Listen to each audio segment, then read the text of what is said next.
बिस्मिल्लाहिर्रहमानिर्रहीम रब्बी शरह ली सदरी व यस्सिर ली अमरी वाहलुल उक़दतम मिन लिसानी यफ़क़हू क़ौली रब्बी ज़िदनी इल्मा रब्बी ज़िदनी इल्मा रब्बी ज़िदनी इल्मा सल्लल्लाहु अलैहि वसल्लम। वेलकम ग्रेड 10 स्टूडेंट्स बेटे, chapter number 9। Today we have to solve two theorems, very important theorems. You must have to practice a lot. Theorem number 2 statement is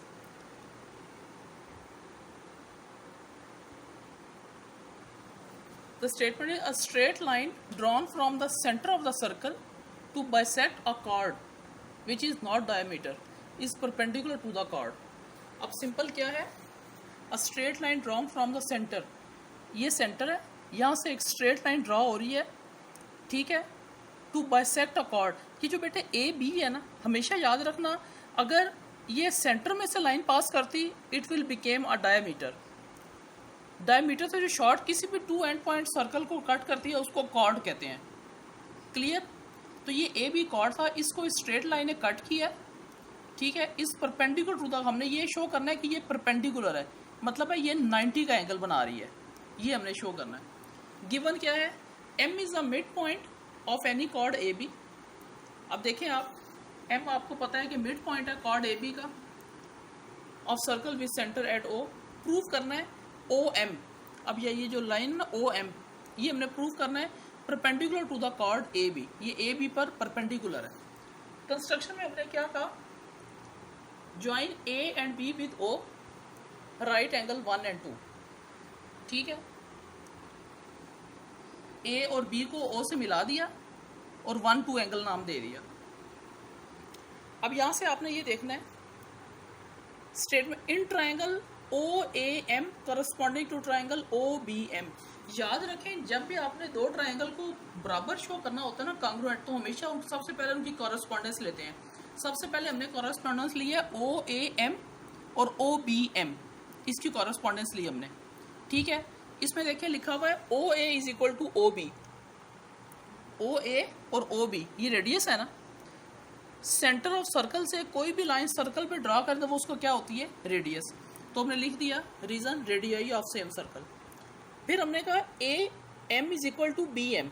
ये देखें ए एम और बी एम ये गिवन है. क्यों given है, क्योंकि given में हमने बताया था एम पॉइंट मिडल पॉइंट है कॉर्ड का, जो मिडल पॉइंट है तो फिर ये और ये बराबर होंगे ना, तो हमने रीजन लिख दी गिवन. थर्ड क्या है, O M is equal to O M. इन दोनों ट्राइंगल में देखें ओ एम दोनों में कॉमन है ना, ओ ए एम और ओ बी एम में ये ओ एम तो दोनों में आ रहा है, तो हमने लिख दिया कॉमन. अब ये देखें तीन साइडें एक ट्राइंगल की दूसरी बराबर हो गई हैं, ठीक है, दूसरे ट्राइंगल से, तो इसका मतलब है ये कॉरेस्पॉन्डेंस साइन किसमें चेंज हो गया, कांग्रुएंसी में हो गया. और ये पोस्टुलेट कौन सा लगा, साइड साइड साइड पोस्टुलेट हो गया, ठीक है. अच्छा अब ये देखें major angle 1 is equal to major angle 2. अब ये देखें मेजर एंगल 1 और 2 आपस में बराबर है. इसकी रीजन हम क्या लिखते हैं, हमने शो प्रूफ कर दिया है कि ओ ए एम और ओ बी एम आपस में बराबर हैं. तो जब दो ट्राइंगल आपस में बराबर हों तो उनके कॉरेस्पॉन्डिंग एंगल भी आपस में बराबर होते हैं, ठीक है. तो हमने यही लिखा है इसकी reason corresponding angles of congruent triangles. और हमें पता है कि एंगल 1 प्लस एंगल 2 180 के बराबर है. ये देखें ये एक स्ट्रेट लाइन है ना, स्ट्रेट लाइन के ऊपर जो एंगल होते हैं वो कितने होते हैं, 180 होता है ना. This is a straight line, ये एंगल और ये एंगल का अगर सम करें तो टोटल कितना होगा, 180 डिग्री. ये एंगल 1 था, ये एंगल 2 था, तो हमने लिख दिया angle 1 plus angle 2 is equal to 180. Equation 2 adjacent supplementary angle. Supplementary angle कौन से होते हैं, जिनका सम 180 के बराबर होता है. अब ये देखें 1 और 2 को मिला के 180 है. 1 हमने इक्वेशन 1 लिखी है, 1 और 2 आपस में बराबर है ना, अगर उनको मिला के लिखे 180 है तो वो इंडिविजुअल कितने कितने होंगे, 90 के होंगे तो 180 बनेगा ना. तो हमने यहाँ पे लिख दिया फ्रॉम 1 and 2.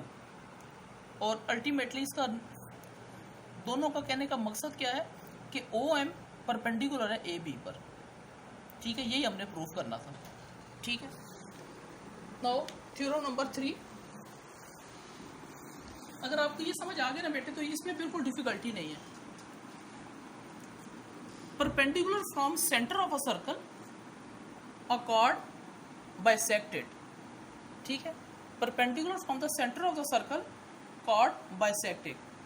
जो सेंटर में से परपेंडिकुलर ड्रा करेंगे तो वो कॉर्ड को बाइसेक्ट करेगा। गिवन क्या है, A B is a chord of circle, बिल्कुल उसी तरह जैसे पिछले क्वेश्चन में था, ए बी एक कॉर्ड है with centre at O M is perpendicular to the chord A B. O M A B पर क्या है, परपेंडिकुलर है।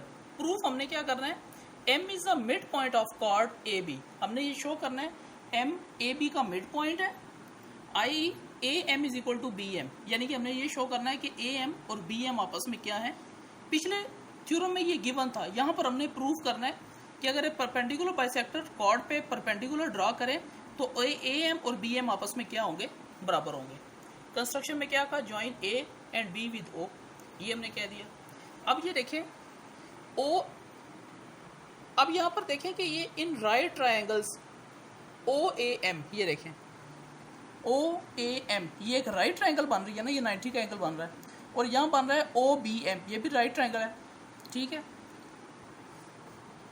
O M A and O M B 90 degree, ये देखें मैंने दोनों पे ये निशान लगाए थे, इसका मतलब होता है 90 डिग्री है। ओ एम ए और ओ एम बी दोनों 90 डिग्री हैं, ठीक है, गिवन, क्योंकि परपेंडिकुलर ड्रा हो रहा है, परपेंडिकुलर मतलब यही होता है कि 90 डिग्री है। अच्छा ये देखिए हाइपोटेन्यूज, हाइपोटेन्यूज कौन सी साइड होती है, हमेशा याद रखें, अगर एक राइट ट्रायंगल है आपके पास, एक राइट ट्रायंगल है जहाँ पे 90 डिग्री होता है ना, इसके सामने वाली साइड हमेशा क्या होती है, हाइपोटेन्यूज होती है, ठीक है। तो ये देखें हाइपोटेन्यूज ओ ए, अब यहाँ पे ज़रा देखें ये 90 का एंगल है, इसके सामने ओ एन हाइपोटेन्यूज है ना, इसी तरह इसके सामने ओ बी, ये भी हाइपोटेन्यूज है, तो ये आपस में क्या होंगे, बराबर होंगे। Hypotenuse O A is equal to hypotenuse O B, और ये दोनों क्या है, सेंटर ऑफ सर्कल से आ रहे हैं ना, तो ये दोनों रेडियस होंगे ना, तो हमने उसकी रीजन लिखी रेडियाई ऑफ सेम सर्कल। पिछले थ्योरम की तरह ओ एम और ओ एम दोनों में कॉमन आ रहा है, ओ एम और ओ एम दोनों में कॉमन आ रहा है, तो उसकी रीजन लिख दी कॉमन। अब ये देखिए ये जो कॉरेस्पॉन्डेंस थी ये किस में चेंज होगी, कॉन्ग्रुएंसी में चेंज होगी। O A M is congruent to O B M, और हमने इसकी रीज़न क्या लिखी, हमेशा आपने याद रखना बेटे, इसकी रीज़न क्या है कि इन राइट ट्रायंगल हाइपोटेन्यूज और side is equal to hypotenuse side. Right triangle के अंदर जो हाइपोटेन्यूज और साइड होती है, अब यहाँ पर मैं आपको यहाँ से बता देता हूँ, ये देखें इस ट्रायंगल की हाइपोटेन्यूज ये थी और इसकी ओ एम साइड थी, और इस ट्रायंगल की हाइपोटेन्यूज ओ बी थी और ओ एम साइड थी। इसका मतलब है दो राइट ट्रायंगल की अगर हाइपोटेन्यूज और एक साइड आपस में बराबर हो तो वो दोनों ट्रायंगल आपस में क्या होती हैं, बराबर होती हैं। यहाँ पर हमने ये लिखा है hypotenuse side is equal to congruent to hypotenuse side, ये इसकी रीज़न लिख दी। अच्छा हैंस जब हमने ये बता दिया कि ये दोनों ट्रायंगल आपस में बराबर हैं, तो इसका मतलब है ए एम और बी एम भी आपस में बराबर होंगी। हमने ये प्रूफ कर दिया ना कि ओ ए एम और ओ बी एम आपस में बराबर हैं, तो इसका मतलब है ओ ए एम और एम बी भी आपस में बराबर होंगी। और इसकी रीज़न क्या लिखेंगे, जैसे पिछले सवाल में लिखा था ना corresponding angle of congruent triangle, यहाँ पर लिखेंगे corresponding side of congruent triangle. Therefore O M bisect the chord A B, ये हमने प्रूफ करना था। बेटे do a lot of practice, very important theorems, regarding any query you can ask me. Till next lecture, thank you.